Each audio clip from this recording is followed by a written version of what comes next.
네, 오늘은 사순절 제4주 주일입니다. 이제 다음 주면은 벌써 5주 마지막 사순절 기간이고요. 그리고 그 다음 주일이 바로 종려 주일이고 고난주간이 시작됩니다. 참 빠르죠? 그간 제가 매 설교를 사순절 몇 주입니다 라고 시작하면서 또 우리가 회개하고 주님께 더 집중하자 라고 선포했습니다. 정말 사순절 기간을 이러한 고민을 하면서 조금이라도 주님 앞에 더 집중하려고 그렇게 씨름하신 분들 입장에서는요, 이 기간이 조금 지치고 또 힘들고 그럴 수 있는 시기예요. 그런데 오늘은요, 조금 달라요. 오늘은 장미주일이라고도 불리는 주일이거든요. 독특하죠? 우리가 그간 죄인의 회개로 가득했다면 이제 그리스도의 치유의 능력으로 바뀌는 때인 거예요. 그래서 회개에서 이제 믿음으로, 우리의 신앙으로 좀 더 한 단계 나아가는 그 전환점의 시기입니다. 이 시기에 정말 딱 맞는 말씀이죠. 요한복음 9장의 날 때부터 시각장애인인 이 한 사람을 주님께서 고치시는 이야기가 오늘 본문에 펼쳐집니다. 우리 1절 보시면요, 예수님께서 길을 가고 계셨어요. 근데 예수님의 눈에 보인 사람이 있어요. 바로 태어날 때부터 시각장애인인 한 사람이에요. 이 사람은 시각장애인이라서 못 봐요. 그런데 우리 예수님은요, 그 사람을 보셨어요. 예수님 옆에 함께 걸어가고 있던 제자들도 본 거죠. 그리고는 제자들이 묻습니다. 라삐여, 누구의 죄입니까? 자기 자신 때문입니까? 부모 때문입니까? 시각장애인으로 태어난 이유 말입니다. 이렇게 물었어요. 당시에 너무나 흔한 생각이에요. 이러한 사고는요, 인류 역사 안에도 정말로 매우 많은 것 같아요. 사실 여러분, 굿하는 거 한번 생각해 보세요. 제가 잘은 모르지만 결국은 이게 조상 탓으로 돌리고 그것을 끊어내고 조상을 달래서 이 고통의 상태로부터 벗어나고 싶은 욕구가 드러나는 거잖아요. 결국 죄와 고통의 관계에 대해서요, 누구의 탓으로 돌리는 거예요. 잘못 이해하고 싶은 거죠. 사실 우리 기독교인들 중에도 이런 마음이 있는 경우가 있어요. 인간이 원래 다 그래. 아담 때문이야. 죄인이라서 그래. 이것을 그냥 아무렇지도 않게 말하는 사람들, 이런 것들은 이런 마음과 또 일맥상통하게 닮아있기도 해요. 이에 예수님께서 제자들의 생각을 3절에서 바로잡아 주세요. 이 사람이 죄를 지은 것도 아니고 그의 부모가 죄를 지은 것도 아니다. 이는 그에게 하나님의 일을 명백히 드러내기 위함이다 라고 말씀하십니다. 자, 우선 이 사람이 받고 있는 이 고통이 이 사람의 죄로 인한 것이 아니라고 설명을 하세요. 이 말이 참이라면요, 그간 시각장애인이 받아왔을 그 또 집안, 그 집안이 받아왔을 그동안의 고통을 생각하면요, 아니 저 집안은 무슨 죄를 지어서 아들이 저 모양이야? 수군대고 손가락질하고 그 모든 수모와 또 고통과 이것으로부터 이 사람은 이제 해방이 되는 말씀인 거예요. 죄 때문이 아니라잖아요. 중요한 건 이 일이 하나님의 일을 드러내기 위함이에요. 우리의 죄가 아닌 하나님의 일이에요. 주도권을 하나님이 쥐시는 사건인 거예요. 4절 보시면 이어서 말씀하시죠. 해가 있을 때에는 우리가 나를 보낸 분의 일을 해야만 한다. 밤이 오는데 그때는 아무도 일할 수 없다. 여러분, 지금 해가 있어요. 낮이죠? 빛의 시간이에요.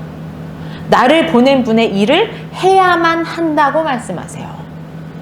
요한복음에서 예수님은요, 자신이 보냄을 받았다, 파송받았다 라는 말씀을 많이 하세요. 우리 너무나 잘 아시는 3장 17절의 유명한 구절.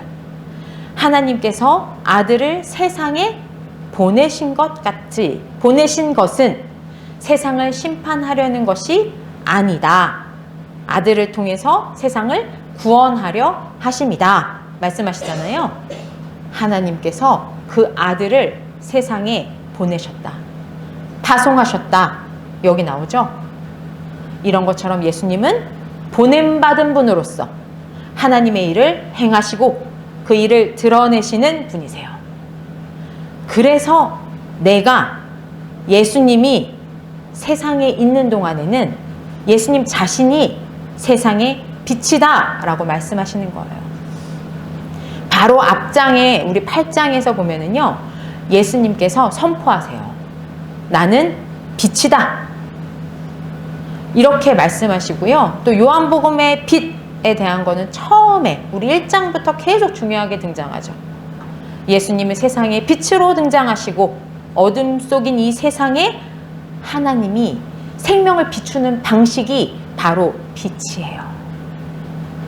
그 영광의 빛이 어떻게 어둠 속에 비추는지 우리 지난번에 말씀 나눴죠. 어떤 방법으로 생명의 빛이 우리에게 비춰질까요? 결국 하나님이 세상을 이와 같은 방식으로 사랑하셔서 독생자를 주심, 파송하심으로 가능해지죠. 어떻게라고요? 이 독생자인 아들을 주님께서 파송하셔서 십자가에 내어주신 그 사랑의 방법으로 그렇게 세상을 사랑하시는 거죠. 그래서 그로 말미암아 저를 믿는 자는 멸망치 않고 영생을, 생명을 얻는 거예요. 바로 이거죠. 이 사랑과 공의의 하나님이 새롭게 생명을 창조하시는 거예요. 이걸 이제 오늘 본문에 태어날 때부터 눈이 먼 이 시각장애인에게 주님께서 드러내시는 거예요. 이거는요, 우리가 뭘 하고 뭘 안 하고 죄를 짓고 죄를 안 짓고 이러한 문제보다 훨씬 더 본질적인 문제예요. 창조의 주, 구원의 하나님만 하실 수 있는 일, 하나님의 주권적인 일, 그분을 드러내는 일인 거죠. 그걸 지금 말씀하신 거예요. 그리고 나서 6절에 보시면요, 예수님이 이 말씀을 하시고 땅에 침을 뱉어서 그 침으로 진흙을 만들어서 그의 눈에 그 진흙을 발랐다라고 돼 있어요. 자, 주님 혼자 주권적인 행동이에요. 여기서 질문이 있어요. 여러분, 예수님이요, 왜 침을 뱉으셨을까요? 아니, 말만 해도 고치시는 분이잖아요. 우리 멀리 있는 사람들도 원격으로도 고치시잖아요. 근데 왜 굳이 침 섞인 진흙으로 왜 눈에 바르기까지 하셨을까 생각해 보셨나요? 이것에 대해서 진짜 여러 가지 얘기들이 있어요. 그런데 그냥 쉽게요, 여러분, 우리 생명을 주신다라고 했잖아요.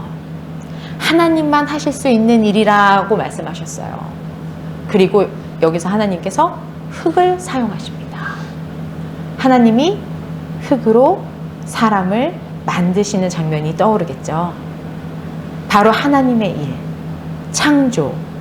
지금 보냄받은 예수님이요, 다시 이 창조의 사역을 하고 계시는 거예요. 그런데 이 사람, 눈을 뜨고는 이제 하나님이 이 창조 사역을 하셨으니까 예수님 앞에 저 보입니다, 이렇게 해야지 이제 쫙 감동이 퍼지고 이렇게 될 텐데 이 사람 바로 보지를 못해요. 예수님이 어떻게 하라고 하시죠? 실로암 연못에 가서 씻으래요. 물에 가서 씻고 나은 거, 이 얘기하면 또 못 떠오르세요? 우리 나만장 못 떠오르시죠? 네, 맞아요. 또 이 얘기 모를 수도 있어요. 그런데 중요한 건 이 하나님의 주권적인 선포가 있었고, 그리고 하나님이 수행하신 이 일들에 이어서 우리에게 이 눈먼 사람, 날 때부터 장애인이었던 이 사람, 아무것도 할 수 없을 것 같은 이 사람에게 일이 주어지는 거예요. 실로암 연못에 가서 씻으래요. 이제는 이 눈먼 사람의 선택에 달린 거예요. 그런데 이 사람, 고민의 흔적이 전혀 없어요. 그냥 말씀하셨다. 그리고 그런즉 가서 씻고 보고 돌아왔다. 이렇게 기록되어 있죠. 자, 빛이신 예수님이 보냄 받은 목적대로 하나님의 일을 드러내서 보이셨어요. 근데 여기서 이 사람이 왜 눈에 이상한 걸 바르는 거지? 지금 나한테 뭐 하는 거야?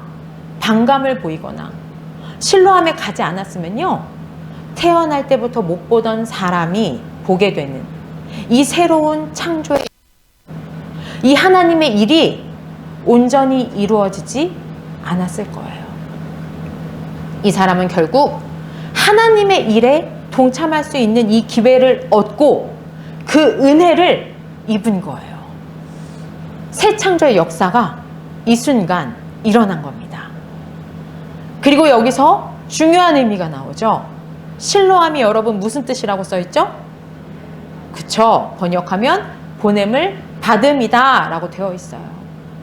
맞아요. 좀 전에 말씀드린 것처럼 요한복음의 예수님은요, 세상으로 파송받은 하나님이세요. 그리고 이 하나님의 사역에 동참한 이 사람 또한 예수님처럼 파송, 보냄을 받은 사람이 되는 거예요.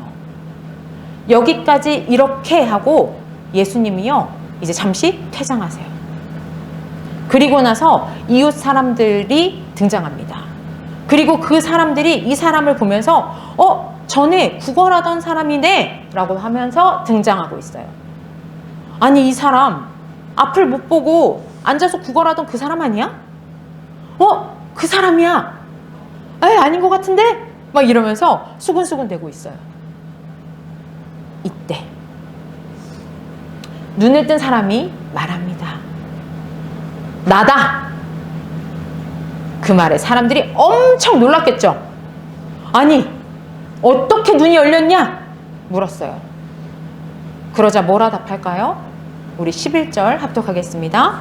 그 사람이 예수라고 하는 그 사람이 우리를 만들고 굉장히 달랐다. 그리고 실로암으로 가서 씻어야 한다. 거기서 씻었으니 해결했다. 네, 사랑하는 성도 여러분, 보냄받은 예수님이요, 세상의 빛으로 이 사람을 고치셨죠. 새 창조이고요, 새 생명이에요. 하나님의 일이 드러난 거예요. 그리고 그 생명의 자리에 태어날 때부터 눈이 멀었던 사람이 있어요. 이 사람은 죄 때문이다, 네 죄 때문이다, 부모님 죄 때문이다, 정말 지겹게 그 소리를 들으면서 여태까지 살아왔어요. 그런 그 사람에게 예수님, 참 빛이신 예수님께서 다가오셔서요, 나한테요, 구걸만 하던 나한테, 수동적으로 살던 나한테 미션을 주시는 거예요. 그리고 그분이요, 나를 파송하세요. 나를 보내는 거예요. 뭘 믿고요? 그런데 이에 제가 응답합니다. 그랬더니 정말로 하나님의 새 창조의 역사가 드러났어요. 하나님의 일이 말씀하신 대로 드러났습니다. 그리고 하나님의 일에 내가 동참했어요. 그리고 예수님은요, 자리를 비우셨어요. 이웃 사람들은 아니, 눈 멀고 구걸하던 사람이 어떻게 이러고 있는 거야? 이 사람의 모습에 깜짝 놀랐죠? 평생 내가 옆에서 맨날 봤던 사람이에요. 이게 말이 되나 싶어요. 맞다, 아니다, 자기들끼리 떠들고 있었어요. 그때 이 사람이 뭐라고 하죠? 나다 선포하는 거예요. 여기서 이 나다 라고 하는 이야기는 헬라어로 에고 에임이에요. 이 말은요, 예수님이 나다 중요한 순간마다 선포하신 그 말이에요. 신으로서 자신을 드러내는 말인 거예요. 그 말을 태어날 때부터 시각장애인으로 구걸만 하면서 평생 살아온 이 사람이 지금 쓰고 있어요. 어떻게 해요?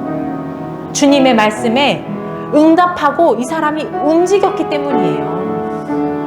예수님처럼 이 사람이 파송받았죠. 그래서는 예수님이 자리를 비우신 이 시간, 주님이 드러나는 선포를 지금 누가 해요? 이 사람이 하는 거예요. 또 사람들이 물어봤죠. 거기다가 예수라 하는 사람이 이렇게 하셨어요. 그래서 바로 내가 날 때부터 시각장애였던 내가 봅니다. 주님이 하신 일을 이 사람이 증언하고 있어요. 너무나 놀랍죠? 파송받은 사람답게 이 사람이 지금 살고 있어요. 여기서 다시 우리 4절 한번 보세요. 예수님이 해가 있을 때까지 나를 보내신 분의 일을 해야 합니다 말씀하시는데요. 여기서 주어가 누가 일을 해야 한다라고 써있나요, 여러분? 내가가 아니라 우리예요. 여기 주목하셔야 돼요. 이제 보냄받아서 생명을 선포하시는 주님의 일을 누가 해요, 여러분? 우리가 해요. 이제 이 사람은요, 바리새파 사람들 앞에 서서요, 뭐라 막 신문하는 말도 들어야 되고요. 심지어 나 혼자 감당하는 일이 아니에요. 이제 부모도 유대 사람들한테 불려가거든요. 그래서 계속 신문 받아야 되고요. 그리고 하나님의 일을 계속 증거해야 되는 순간들이 계속 와요. 그 일로 결국 이 사람요, 이제 쫓겨나요. 이 모든 일을 감당하고 난 후에야 35절에 가서야 예수님이 다시 이 장면에 돌아오세요. 오늘 그리고 나서 예수님이 오시는 그 모습에 그가 고백합니다. 주님, 제가 믿습니다. 그리고 이 사람이 이제 엎드려 절해요. 엎드려 절하는 거 예배라고 말씀드렸죠? 오늘 말씀 서두에 제가 사순절이지만 오늘은 치유의 능력으로 이제 회개해서 일어나고 조금은 활기차게 믿음으로 우리들이 한 단계 나아가는 주일이라고 말씀드렸어요. 파송받은 예수님을 통해서 빛 가운데 거하는 이 사람이 예수님이 부재한 이 땅에 주님의 삶을 살아가고 있음을 여러분 기억하시기 바랍니다. 증언하고요. 그로 인해서 핍박받고요. 심지어 우리 가족까지 불려가야 되고요. 그리고 결국 쫓겨나는 결론에 이르러요. 결국 그는요, 그 삶을 살았고 그래서 주님 앞에 예배자로 설 수 있었습니다. 그런데요, 여러분, 제가 드리고 싶은 말씀은 오히려 12절에 있어요. 마을 사람들이요, 예수님을 증언한 이 사람에게 그럼 너를 고쳐준 그가 어디에 있냐? 라고 물어요. 근데 이 사람이 뭐라고 말할까요? 알지 못한다 라고 말해요. 여러분, 지금 이 사람, 이 모든 것을 예수님 안 계실 때 감당한 이 사람이요, 주님에 대해서 다 아는 게 아니에요. 이게 우리에게 너무나 위로가 되고 너무나 큰 능력이 됩니다. 여러분, 우리 너무 보잘것없죠? 너무 부족하죠? 우리 너무 연약해요. 진짜 몰라요. 이렇게 오랫동안 예수 믿고 성경도 많이들 읽어오신 것 같은데 참 몰라요. 그런 우리도요, 주님께서 우리의 이런 모자람을 다 아시고도 그런데도 불구하고 주님께서 우리를 파송하셨어요. 그리고 보내신 분의 일을 하라고요, 글쎄 우리 같은 사람한테 맡기신 거예요. 이제 선택은 여러분이 하시는 거예요. 이 사람이 그런즉 그냥 물로 뛰쳐갔던 것처럼, 실로암으로 보냄받아 갔던 것처럼 여러분도 가실 수 있겠습니까? 이미 예수님은 우리에게 실로암으로 가라! 보냈다! 말씀하셨어요. 이제 선택은 여러분께 달렸습니다. 여러분은 어떻게 하실 건가요? 우리 이를 위해서 기도하겠습니다.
하나님 아버지, 태생부터 눈먼 자들인 저희들, 손가락질하고 죄인이라 수군대는 남들 시선에 주눅들어 어렵사리 살아왔습니다. 그러나 주님, 이런 저희에게 찾아와 주시고 저희가 이제야 주님으로 말미암아 눈을 뜨고 빛을 봅니다. 이 빛으로 말미암아 저희가 세상 또한 제대로 봅니다. 그래서 하나님이 사랑하신 세상에 예수님이 파송되신 것처럼 저희 또한 파송되어 나아가길 원합니다. 누가 뭐라 해도 우리가 만난 주님을 증언하고 미움받고 혹 쫓겨나더라도 그 고난의 끝에서 비로소 주님 만나는 그날 참 예배자로 서겠습니다. 주님, 저희가 다 알지 못하지만 주님, 저희가 믿습니다. 이 고백을 통해서 주님 영광 받아 주시옵소서. 주 예수 그리스도의 이름으로 기도드립니다.